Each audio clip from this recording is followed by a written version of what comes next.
O'rtoqlar 2015-yili men izolenta rang Cobalt haydaganimda hamma kulgan edi. Buni oti o'zbekchada dark blue bo'ladi. Qanaqa rang desanglar deylar.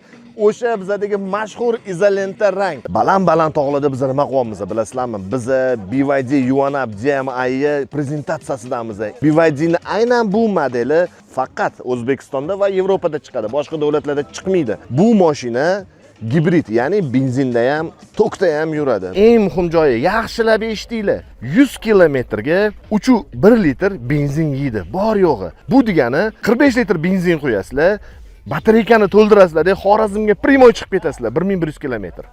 Bundan zo'r mashina hozirlarga men bu narxga ko'rsata olmayman. Xullas, bu BYD'miz $22,300 turadi. Motori 1.5 atmosferli, 4 ta silindrli. Farqi nima o'zi elektrichkada? Kuzovda deyarli farqi yo'q. Faqatgina mana shu radiator qismida farqi bor.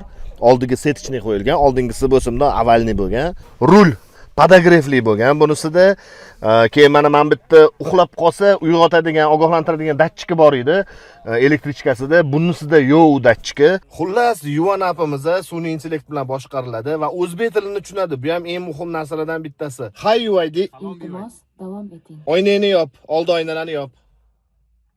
Tushundim. Xayr.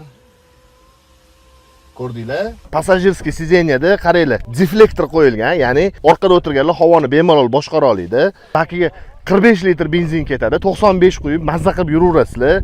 Bagaj 435 litr bagajga joy bor.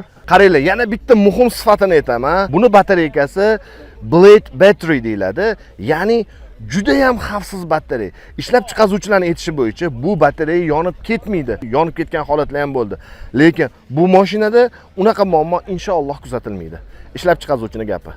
Elektrichkada yuradiganlarning asosiy fobiyasi tog'ga chiqa olmay qolaman deydi. O'sha odamlarning fobiyasiga zo'r yechim.